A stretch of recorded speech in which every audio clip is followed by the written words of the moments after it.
Bom dia! Hoje é quarta-feira, 17 de janeiro de 2024. Eu sou Bruno Amorim e o Jornal do Empreendedor, primeira edição, começa agora.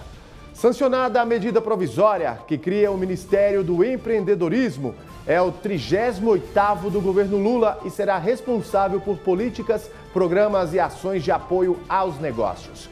O governo admite revogar a medida provisória que reonera a folha de pagamento das empresas. E sobe em 0,4% o volume de serviços prestados no país após 3 meses de queda. Tudo isso e muito mais você confere aqui e agora, no Jornal do Empreendedor, primeira edição.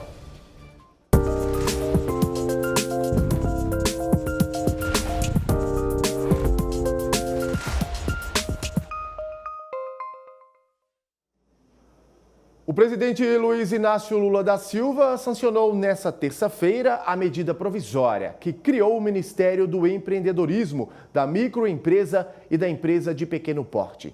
A proposta foi aprovada em dezembro do ano passado no Congresso Nacional. Esse é o 38º Ministério do governo Lula e já está em funcionamento desde setembro do ano passado.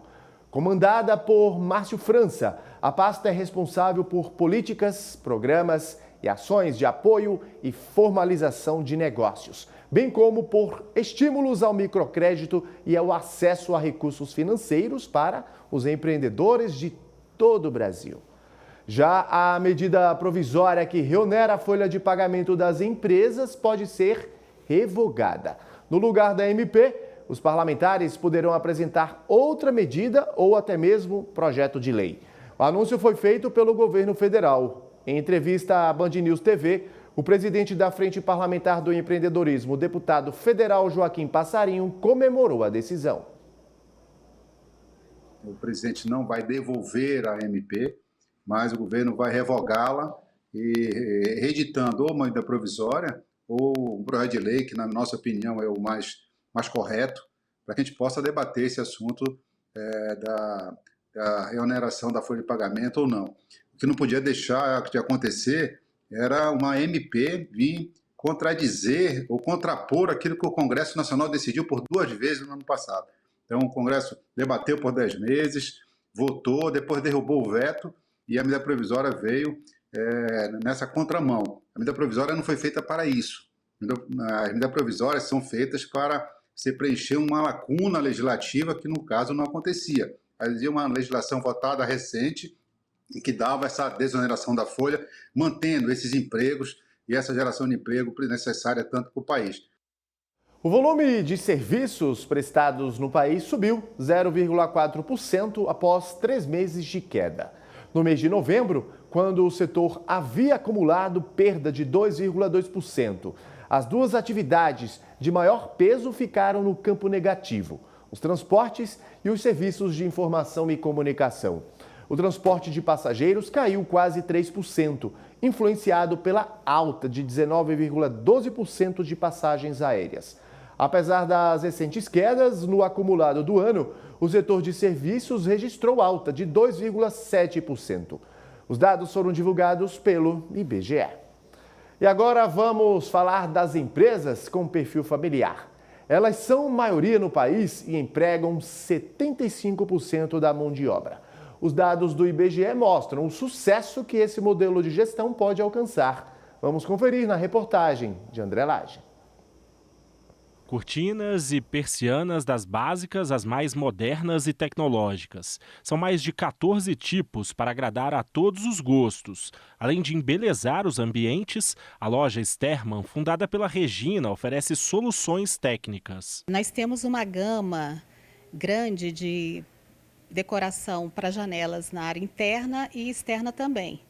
Então, toda a linha de produtos de persianas de alumínio, madeira, tecido, brises, toldos, assim, é uma área bem vasta que nós nos especializamos para atender o cliente e as suas necessidades de proteção solar, de privacidade e beleza, né? Porque fazemos tudo isso sem abrir mão da beleza que o cliente tanto busca. Há mais de 5 anos, a loja está localizada no principal shopping voltado para a área de arquitetura, interiores e engenharia de Brasília.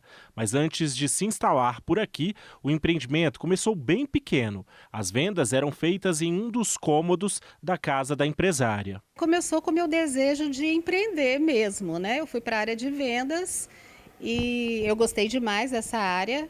Eu gosto demais de atender pessoas, eu gosto demais de solucionar dores, né, questões. E isso foi fazendo a empresa crescer, porque a gente tem um contato muito direto com o cliente num momento assim que ele está buscando, está numa obra ainda, está buscando uma solução, às vezes bem difícil para janelas ou para fachada. E é aí que a gente entra com esse cuidado de gostar de fazer isso, né? Boa parte do crescimento do negócio a Regina atribui à participação do filho na empresa. O Caio entrou em 2008, passou por vários setores até virar diretor comercial.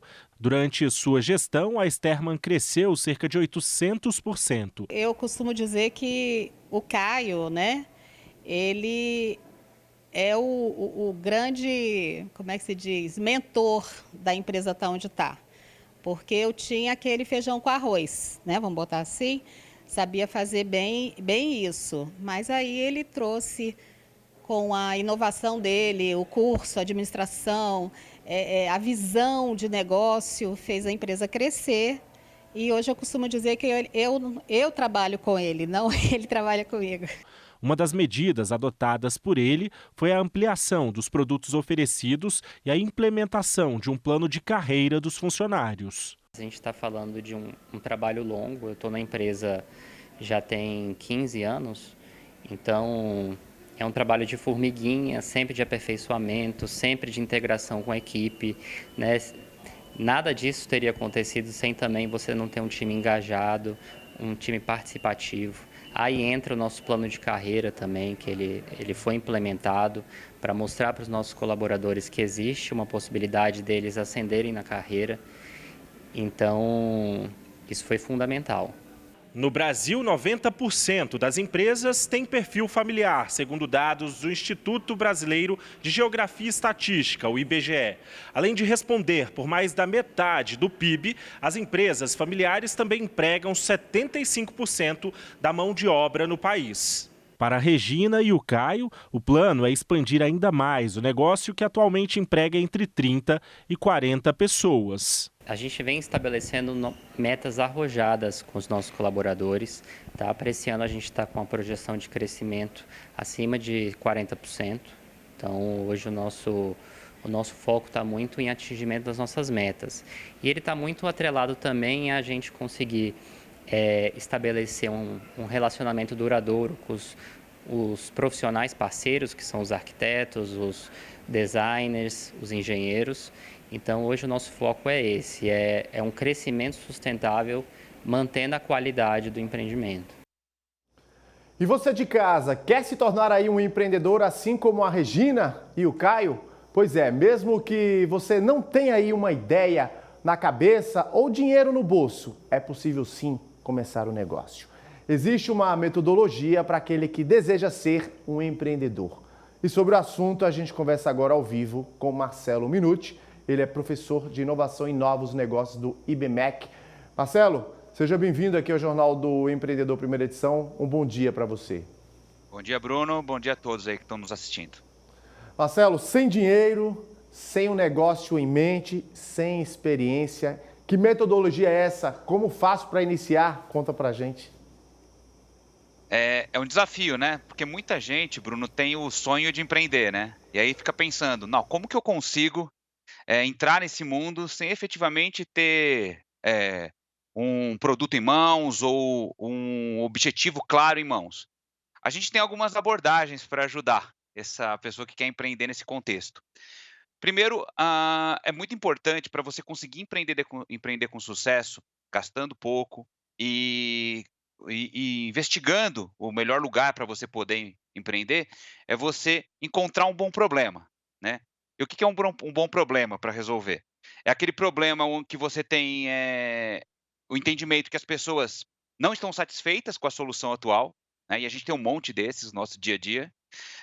O problema também precisa ter uma quantidade de pessoas significativas que são impactadas por aquele problema, e você precisa ter a capacidade, né, de conhecimentos, recursos ali, para conseguir resolver aquele problema. Então, o ponto de partida é sempre o problema, e aí em cima do problema, você gera uma visão do que você quer realizar. Então não é nem o produto, nem a solução antes. Você primeiro encontra o problema, essa é a primeira etapa dessa jornada para empreender, quando ainda você não sabe muito bem onde você quer atuar. Agora, Marcelo, antes de começar toda essa jornada de como é ser um empreendedor, se tornar, na verdade, se tornar um empreendedor de sucesso no Brasil, antes de tudo é importante buscar informação e, claro, capacitação, não é isso? Exatamente, porque tem um tripé, né? O problema, quando você identifica ele, você precisa entender ele como relevante. E ao conseguir entender como ele é relevante, atendendo a esses critérios que eu comentei, você se motiva e é impulsionado para resolvê-lo. Mas não adianta você só ter um bom problema para resolver e estar motivado para resolvê-lo. Você falou tudo, Bruno, conhecimento, né? Você precisa buscar informação, você precisa se preparar para entender melhor o contexto daquele problema, entender o público aonde aquele problema está sendo desenvolvido, para em cima disso poder conseguir bolar soluções. Então, normalmente, você discute muito, eu tive uma ideia, eu tive aqui um momento eureka. Se fala muito das ideias, mas as ideias são só a sequência de um problema que foi identificado, que você tem conhecimento suficiente para identificar como um problema relevante e que para aquele público para o qual você está projetando aquilo. Marcelo, você acredita que o empreendedorismo na verdade, cada vez mais visto como uma opção de carreira, de vida, de transformação de vida para milhares de brasileiros?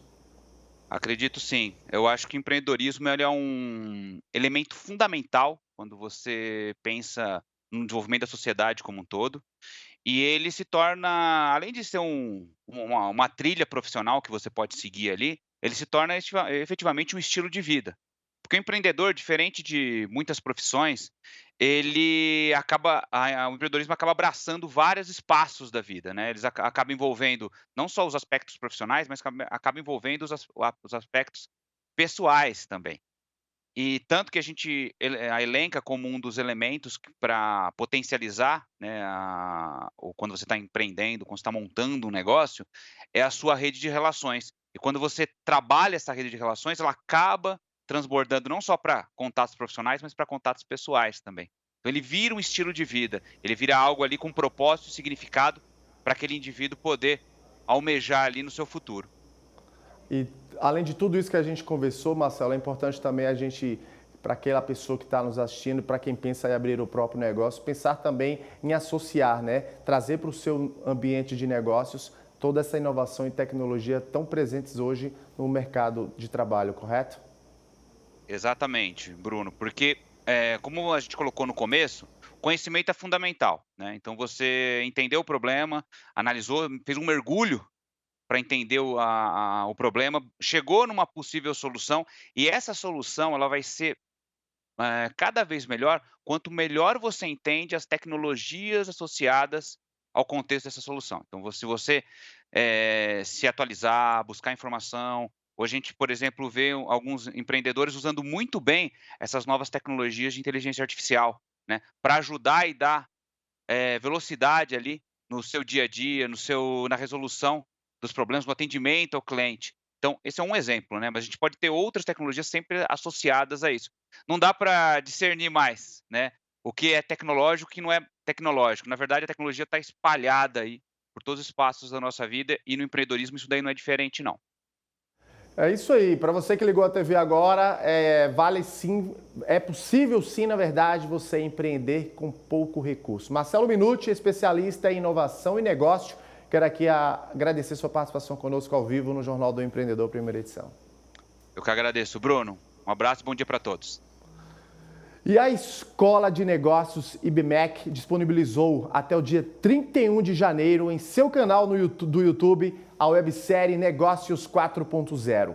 Investimentos, tecnologia e riscos. São cursos que vão possibilitar o empreendedor adquirir conhecimentos como maximizar lucros, minimizando riscos na era digital, estratégias vencedoras de gestão de riscos nas grandes crises globais e como transformar experiências em oportunidades, aprendendo com erros e acertos dos maiores.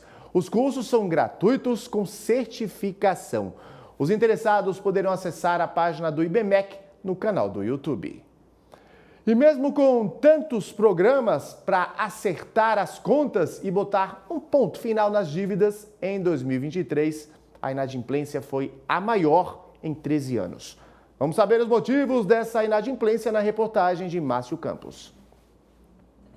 Calculadora afiada para não ficar devendo de novo. Nos últimos anos, Adriana precisou rever as contas para entrar nos trilhos. Hoje ela tem dívidas, mas paga em dia.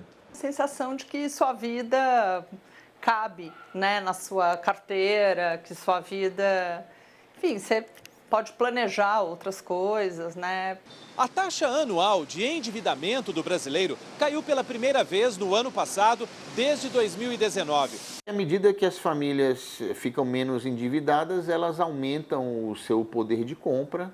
O programa Desenrola Brasil tem ajudado as pessoas a renegociarem um montante importante de dívidas, aos vários mutirões de limpeza de CPF, de renegociação de dívida, e ao fato também de que ano passado a renda e principalmente o 13º aumentou de forma muito mais expressiva em relação a 2022. Quase 78% da população está endividada, segundo a Confederação Nacional do Comércio. A maioria com parcelas a pagar no cartão de crédito. Por outro lado, a porcentagem de inadimplentes chegou a quase 30% dos endividados, o maior índice desde 2010. Para este economista, a inadimplência tem a ver com a renda média dos trabalhadores, que ainda se recupera desde o período de inflação alta de 2022. E também com a falta de concorrência entre bancos, que mantém os juros altos. Na hora de renegociar a dívida, se a taxa de juros é muito alta, a recuperação desse crédito, dessa dívida, também se torna mais difícil. Também em São Paulo é alta a procura dos empreendedores por crédito. O programa Desenvolve SP da Secretaria Estadual de Desenvolvimento Econômico desembolsou o ano passado R$ 1 bilhão para empreendedores privados e agentes públicos. É o segundo maior volume da história da agência. Os recursos beneficiaram 256 municípios paulistas, ou 39,7% do total de 645 municípios. O dinheiro foi para projetos de inovação, capital de giro, obtenção de maquinários, sustentabilidade e projetos voltados especificamente para o empreendedorismo feminino. E no próximo bloco, vamos saber como deixar seus projetos e metas alcançáveis em 2024. Eu te conto daqui a pouquinho, não sai daí.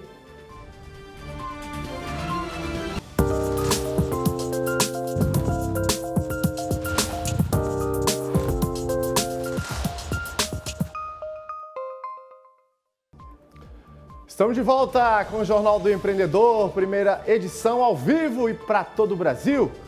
O assunto agora é metas e planos para este ano. Vamos saber com o instrutor Manuel Júnior, da coluna GTD, como deixar seus projetos e metas alcançáveis em 2024. Manuel, seja bem-vindo mais uma vez aqui ao Jornal do Empreendedor, primeira edição. Bom dia para você. Bom dia, Bruno. Grande satisfação estar com vocês aqui. Primeira entrevista do ano, hein? Comigo. É verdade.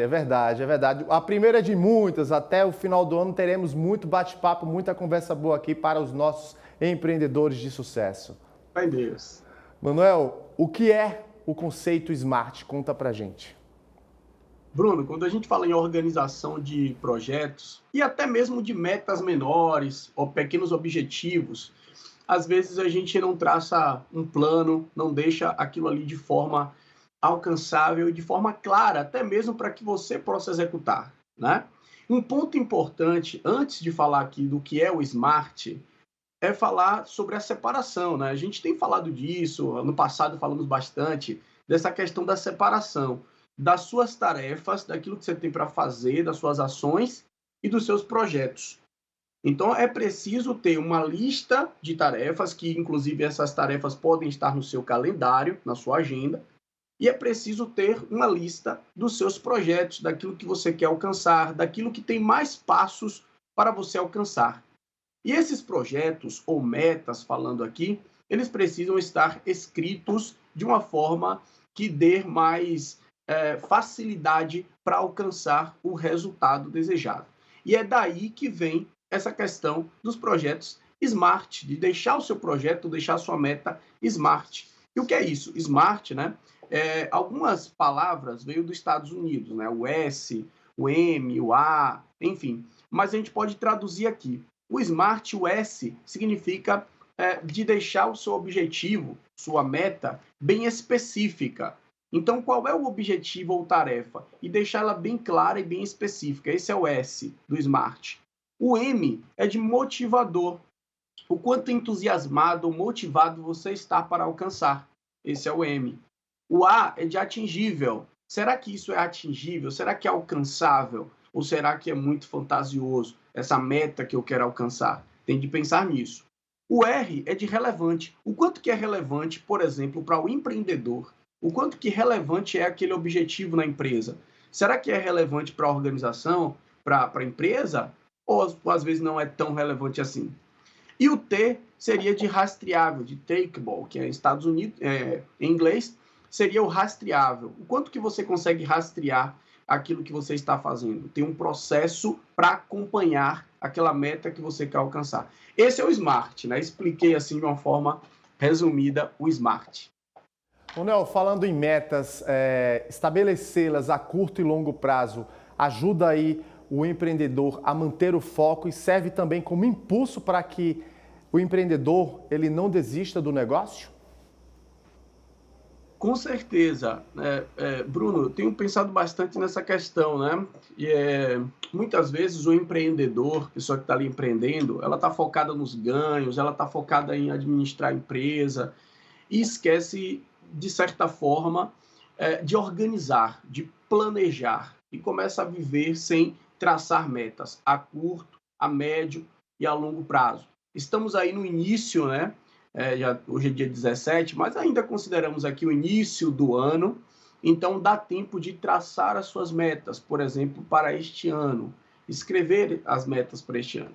E algumas pessoas colocam metas dentro dessas metas anuais, colocam metas mensais e às vezes puxam até para metas semanais e passam isso para as suas equipes. Então eu posso ressaltar aqui que é muito importante, pelo menos ter um quadro ou ter um lugar onde possa deixar essas metas claras, tanto para curto prazo, tanto para médio prazo, quanto para longo prazo. Eu falei aqui de um ano, mas no planejamento empresarial é preciso também você traçar níveis mais elevados, né? Onde eu quero chegar daqui a 2, 3 anos, daqui a 5 anos. Então é importante também deixar isso escrito, com essa visão do que eu coloquei aqui do SMART. Mais do que esse planejamento, né, Manuel? Mais do que essa organização, como você tem falado agora para a gente, na elaboração, nesse processo de elaborar essas metas, o empreendedor ele precisa também, né, conhecer e utilizar as ferramentas certas, né? Com certeza, utilizar as ferramentas certas. E falando em ferramentas certas, não existe assim uma ferramenta certa para passar para todos os empreendedores. Cada empreendedor pode achar aquela ferramenta que é mais compatível com o seu jeito, com sua visão, com sua forma de trabalhar. Tem pessoas, por exemplo, que gostam bastante de papel, de caneta, né? Que gosta de um planner físico. Ontem mesmo eu estava com uma colega e ela entende dessa parte de organização. E ela estava com um planner físico ali, todo detalhado, né, para o ano dela, com todas as metas. Então, você pode usar a ferramenta mais adequada àquilo que você mais gosta e que tem interesse em fazer. Mas, falando em ferramentas, temos muitas ferramentas importantes. Hoje, por exemplo, eu estava aqui pesquisando, o ChatGPT é uma grande ferramenta que pode auxiliar no mapeamento dos seus projetos, no mapeamento das suas metas. Então, é uma grande ferramenta aí a ser utilizada, bem como as ferramentas que a gente comenta por aqui, nosso calendário, nossa agenda, nossa lista de tarefas que podemos usar no Google, no OneNote, né, usando algumas ferramentas da Microsoft, Outlook. Então, o interessante é o empresário analisar, né? Dentro do GTD, que é a metodologia aí que eu sou especialista, a gente tem uma parte de explicação dessas ferramentas. Então, quem quiser pode pesquisar GTD na internet, no Google, vai achar ali alguns treinamentos e algumas coisas que a gente deixa mais claro ali, essa questão de ferramentas para as pessoas e para os empreendedores.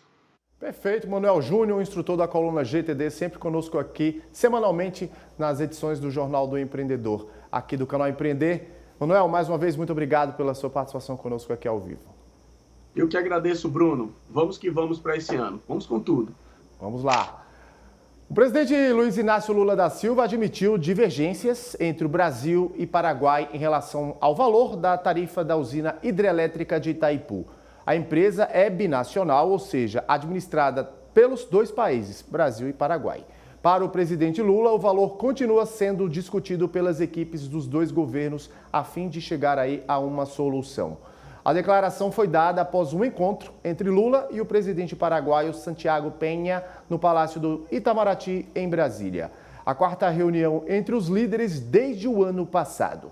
Em abril de 2023, o governo anunciou que o Conselho de Administração de Itaipu tinha aprovado o valor de $16,71 por quilowatt, no que teria sido um consenso entre os países. Pouco tempo após a eleição, o presidente paraguaio deu declarações públicas defendendo um aumento no preço da energia vendida ao Brasil. E o Jornal do Empreendedor, primeira edição, fica por aqui. Outras notícias às 11h30, comigo mesmo, Bruno Amorim. Até daqui a pouquinho. Tchau!